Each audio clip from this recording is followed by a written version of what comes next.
Salut les amis, bienvenue dans un nouvel épisode de mon thé et les cendres. Aujourd'hui, nous nous trouvons au Texas. Il fait environ 74 degrés Celsius et il faut savoir qu'en situation de survie comme celle-ci, il est fortement conseillé pour rester hydraté et tout simplement rester en bonne santé, eh bien de fumer un petit cigare. Justement, j'ai avec moi aujourd'hui un Don Pepin Garcia original, donc ce qui est appelé l'édition bleue. Alors cette édition bleue regroupe des cigares 100% nicaraguayens. On peut, pour les connaisseurs, retrouver sur la bague de ce cigare le logo de la réserve spéciale, la réserve spéciale. Donc pour ceux qui l'ignorent, José Pepin Garcia, appelé Don Pepin Garcia, j'ai l'impression de dire ça à chaque fois, mais est un fabricant de cigares légendaire, considéré par certains comme l'un des meilleurs, même à Cuba. Il est né justement à Cuba. Après, il a commencé à fabriquer des cigares vers 11 ans, ensuite il a été à travailler à Miami. Il a plus de 40 ans de savoir-faire. D'ailleurs, son expérience a été transmise à son fils et à sa fille qui perpétuent cette tradition, cette fabrication manuelle de cigares. Donc, comme vous pouvez le voir, ce cigare est constitué de 3 bagues, 2 en papier, une en genre de tissu qui est reliée par un scotch. Beaucoup d'apparence. Espérons qu'elle ne soit pas trompeuse. Donc c'est un cigare dit en obus, assez difficile à rouler. Ces cigares présentent la particularité eh bien de concentrer la fumée et puis d'avoir facilement une ouverture vraiment fine, petite, hein, pour les connaisseurs qui vont généralement préférer les petites ouvertures. Si le cigare est bien construit, autant avoir une certaine concentration de la fumée pour expérimenter au maximum notre dégustation. Petite interruption, nous sommes environ une semaine plus tard. J'ai mis la même chemise pour vous faire croire que c'était filmé le même jour, mais j'ai complètement oublié de vous parler de l'analyse olfactive du Don Pepin Garcia. Et donc c'est ce qu'on va faire maintenant. Heureusement, je prévois toujours plusieurs articles, ou du moins en ce qui concerne le tabac que je vais déguster, une quantité suffisante pour opérer plusieurs dégustations si besoin est, et souvent d'ailleurs besoin est. Donc parlons un petit peu de ce Don Pepin Garcia.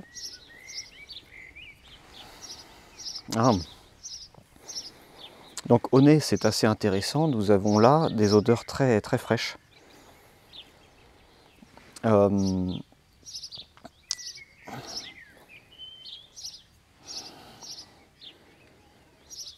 On a un boisé très doux, très frais comme je le disais, avec un semblant de noisetier et de frêne.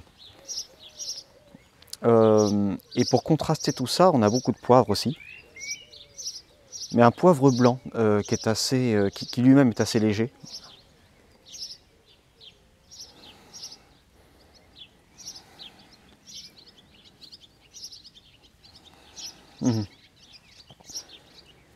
Et en ce qui concerne l'aspect visuel du cigare, donc j'en avais parlé brièvement, mais la cape bon, les nervures sont, elle est moyenne, je dirais. Les nervures sont relativement fines, mais on a un aspect assez rugueux, peu gras.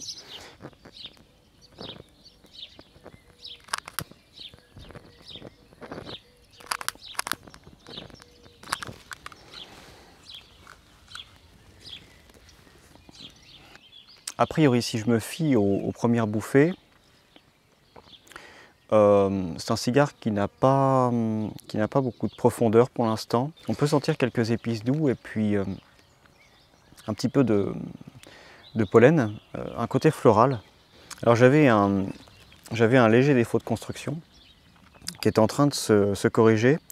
J'ai l'impression que la cape est assez fine et permet une combustion plutôt homogène. La sous-cape et la tripe, particulièrement la tripe, hein, c'est très important. La construction de la tripe est vraiment cruciale. Là, en l'occurrence, on a un travail qui est assez fin, je pense.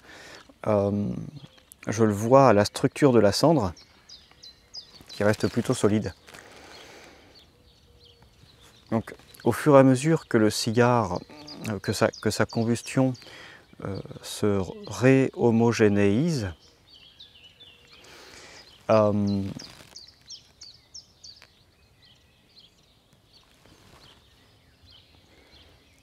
sent apparaître quelques saveurs. Donc ça reste un cigare, alors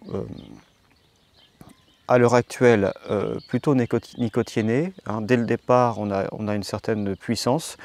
Aucune vulgarité, j'avais juste une sorte d'absence lors des premières bouffées.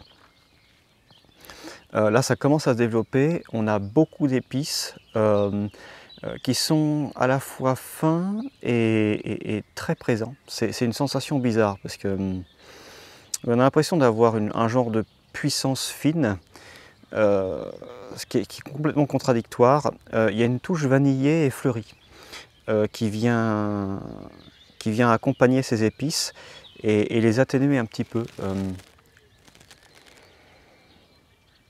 C'est un cigare très masculin.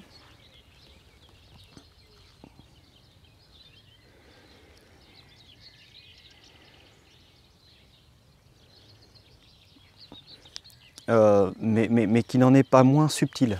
Si vous aimez en quelque sorte les produits très puissants qui marchent sur cette limite, je ne vais pas dire de la vulgarité, mais enfin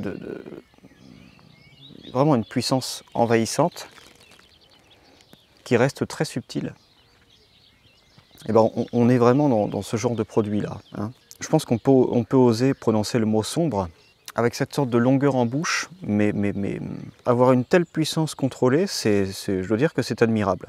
Je suis souvent confronté à ce genre de coïncidence.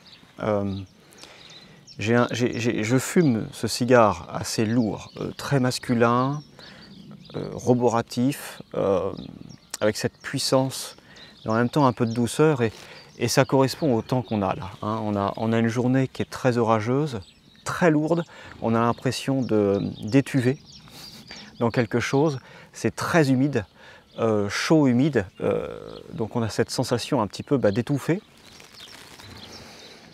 En même temps, il y a cette douceur, il y a ce genre de calme, justement le calme avant la tempête, c'est exactement ce qui va nous tomber dessus, je pense, dans quelques heures, si ce n'est pas quelques minutes, j'espère pas.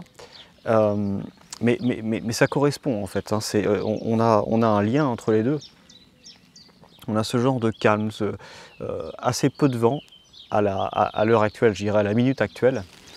Mais je vois aux branches en face que le vent revient. Voilà.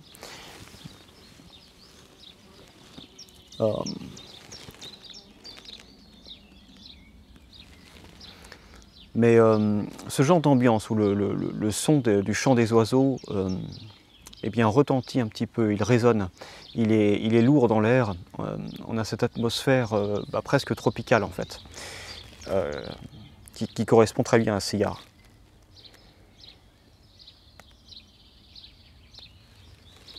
Alors je dirais que même pour les amateurs de produits puissants, je conseille fortement d'avoir mangé un bon repas avant de déguster ce produit. On a une légère touche poivrée, mais en dépit de la puissance, c'est un poivre qui n'est pas envahissant.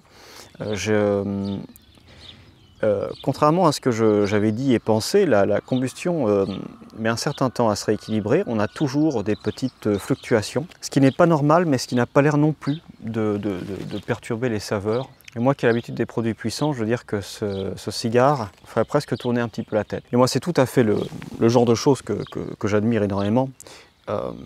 C'est de de faire encore des produits qui ont beaucoup de caractère, mais avec énormément de finesse. Hein. On a une tenue de cendre qui est impeccable. J'ai pas une miette de cendre qui est tombée pour l'instant.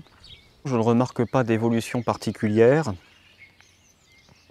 On a toujours cette présence très épicée, mais en même temps fine, avec cette touche florale et vanillée, beaucoup de nicotine.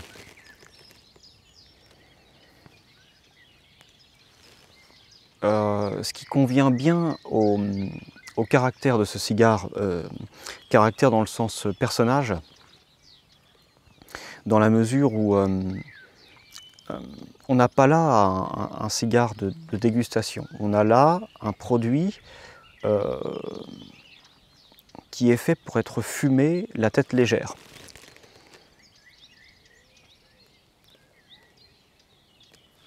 Sans trop penser à ce qu'on fume finalement.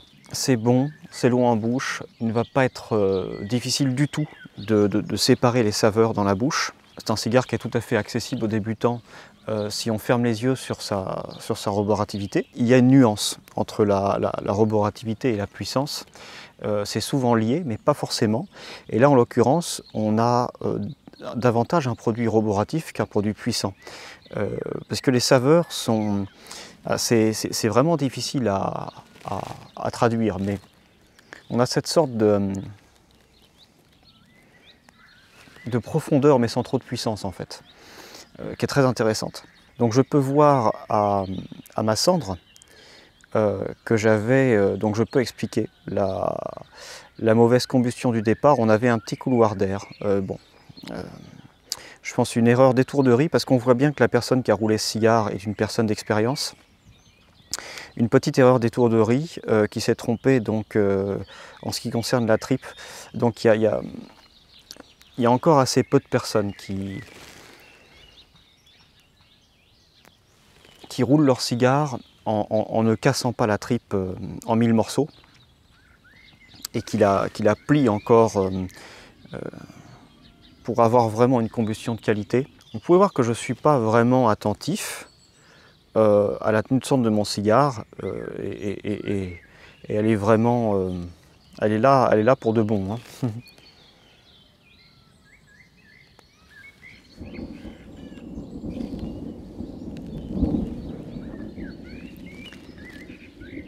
Vous entendez? C'est loin.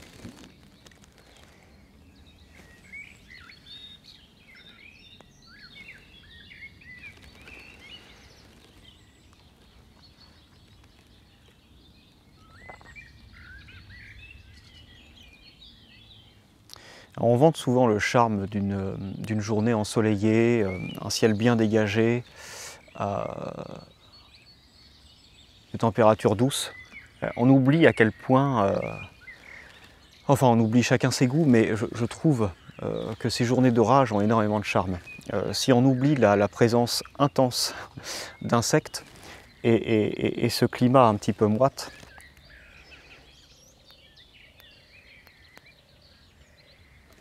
mais l'ambiance dans un endroit naturel comme celui-ci a une sorte d'intensité. Il y a quelque chose de très paisible et à la fois une tension qui étrangement calme énormément.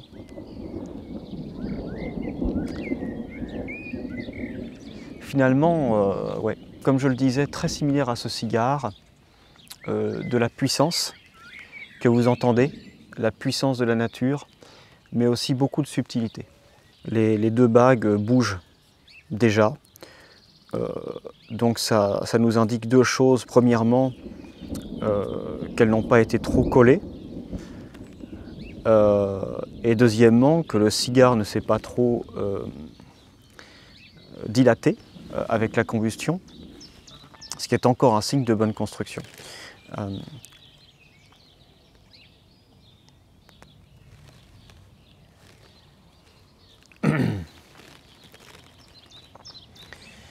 Pas de goût gazeux, mais on a cette présence, il y a quelque chose de très... un boisé sombre, proche de l'écorce. C'est pas un cigare qui va être sur l'encens, la cannelle, le cuir, ou des odeurs plus naturelles comme le foin, le genre de cigare qui sent un petit peu la transpiration, etc. On n'est pas sur un cigare animal comme ça. Il y a quelque chose de... C'est encore une fois très, très viril. On a un genre de... Ce sont des épices qui sont proches du poivre noir, même si j'arrive pas à les identifier vraiment au poivre noir, parce qu'il y a cette douceur. Et puis, ouais, j'arrive pas à le traduire autrement, cette douceur, ouais. Et puis on a, comme j'ai déjà dit 2 fois, pardon, de la vanille et du pollen. Oh, j'étais à 2 doigts de faire tomber la cendre. Si ce n'était pas pour cette dégustation, je l'aurais fait.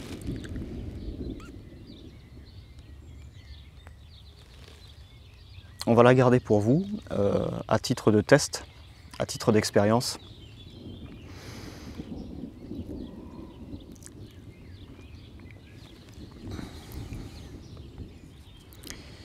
Les cigares en obus comme celui-ci, qui ont une touche américaine, donc me rappellent toujours les caricatures de dessins animés américains, pardon.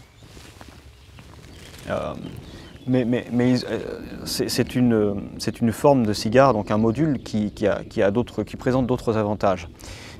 Entre autres, la possibilité d'avoir un cigare qui est diamétralement épais, sans avoir à déformer sa bouche pour le fumer. Oh! Ça m'a fait peur parce que je suis en short, j'avais peur de tacher mon short. Donc, c'est ma faute, j'ai pas été très méfiant. La cendre est tombée nette. Alors, j'avais pas eu l'occasion, en vue du fait qu'il y avait beaucoup de cendre, de vérifier la construction. Elle est toujours très très bien, je dirais même qu'elle est de mieux en mieux. C'est un beau cigare, c'est un beau cigare. J'ai beau me rapprocher du 3e tiers, le cigare ne se renforce pas, il reste très linéaire et c'est plutôt admirable, hein. Si c'était encore renforcé,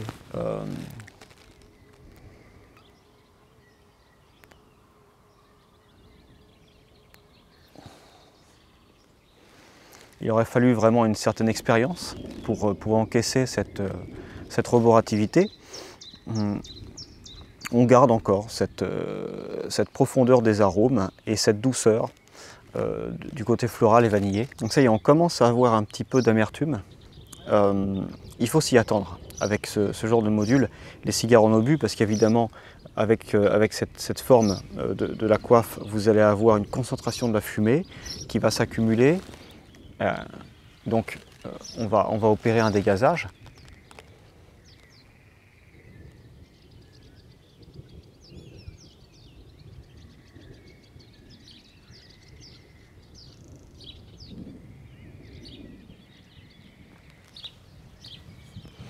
Et c'est une chose qu'il va sûrement falloir refaire un peu plus tard dans le fumage, et d'autant plus fréquemment qu'on va se rapprocher de la fin. Je vais retenter un dégazage parce que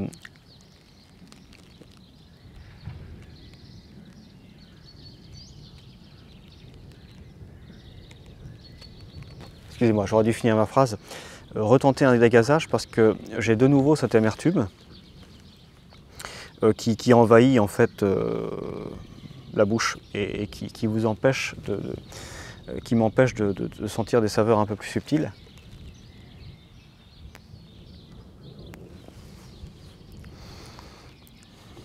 C'est un petit peu mieux. Parce qu'on n'a pas pour autant de montée en puissance. Juste là pour le coup, une certaine vulgarisation des saveurs. Dans le 3e tiers.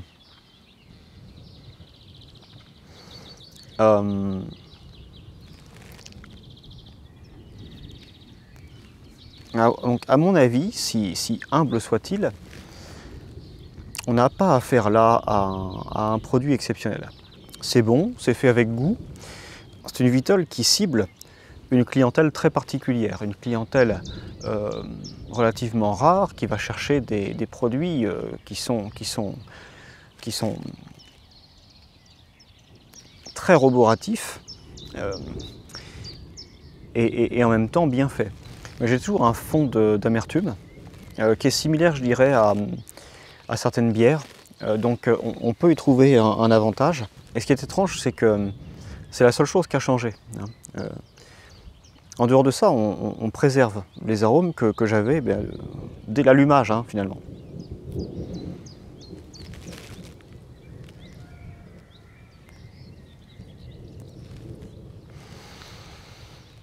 Ou peu de temps après, parce que à l'allumage, c'était un petit peu confus. Il m'a fallu environ 5 minutes pour regrouper mes pensées et trier un petit peu les saveurs, me faire un avis sur le produit.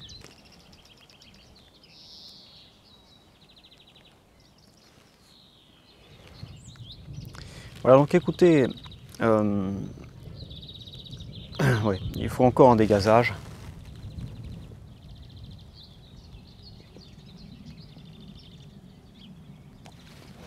Pour ce qui est de ce troisième tiers, on tourne un petit peu en rond. J'ai pas envie de vous faire perdre votre temps. Je fume toujours mes Vitols jusqu'au bout. Mais je ne pense pas qu'on ait davantage de surprises. Si jamais c'est le cas, évidemment, je vous le signalerai. Je vous remercie de m'avoir accompagné pour cette dégustation et pour ce moment à la fois paisible et intense. Et je vous dis à bientôt pour une nouvelle aventure.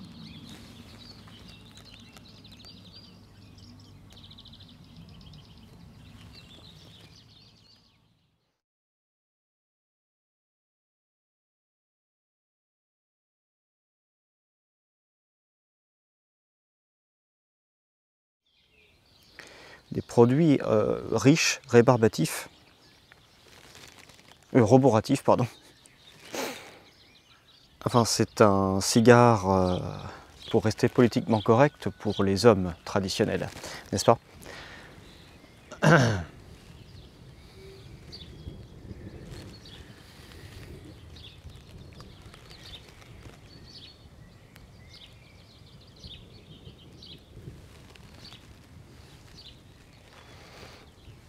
Ça gronde bien par là, hein. Je pense que le village d'à côté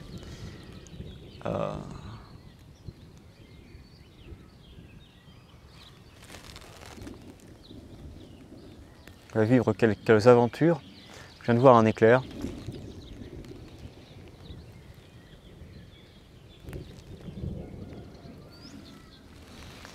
Alors, vous voyez un ciel bien clair là, ici c'est très sombre. Et on a ce contraste entre un gris légèrement bleuté et ce vert normand, ce vert très saturé. C'en est presque vulgaire, tellement c'est saturé. On dirait un vieil appareil photo numérique ou un téléphone intelligent là. Toutes ces horreurs.